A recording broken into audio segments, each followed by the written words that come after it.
ত্রিধারা সম্মেলন, যেটা কলকাতার অন্যতম একটা পুজো প্যান্ডেলের মধ্যে বড় প্যান্ডেল। আমরা এখানে 5টার মধ্যে ঢুকে গেছিলাম, কিন্তু লাইন অনেকটাই ছিল। সন্ধ্যা হয়ে গেছিলো, ভাবছিলাম আরও কতক্ষণ লাগবে। আমার গলা শুনে বুঝতে পারছি একটু বেশি ঠান্ডা লেগে গেছে, কিন্তু কই না, পুজোর সময় তো এটা হতেই পারে। এই পুজো প্যান্ডেল দেখতে একটু দারুণ লাগছিলো, কিন্তু ভিড়টা অনেক ছিল।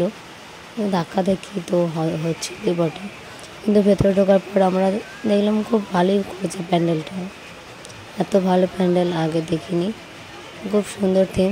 আর প্রত্যেকবারের মতো ত্রিধারার প্যান্ডেলটা খুব ভালোই করে। এটা আমার অন্যতম ফেভারিট প্যান্ডেল, সব থেকে ভালো প্যান্ডেল, আমার ফেভারিট, সব থেকে ফেভারিট।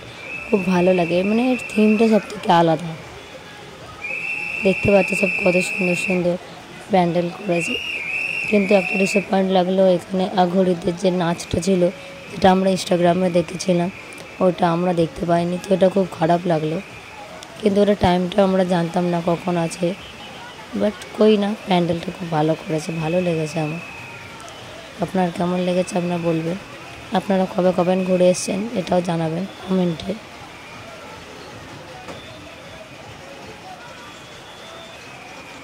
ভিড়টা প্রচণ্ড ছিল, আর গরমটাও সেই লেভেলে লাগছিল।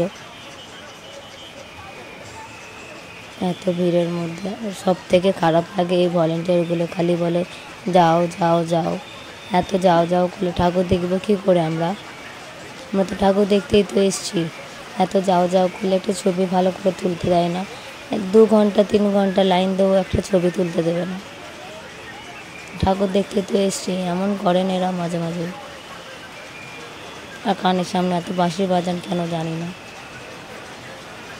একটু শান্তিতে একটু ভগবানও ঠিকভাবে দেখতে দেয় না। আপনারা কেমন হয়েছে আপনারা জানাবেন কমেন্টে। ধন্যবাদ।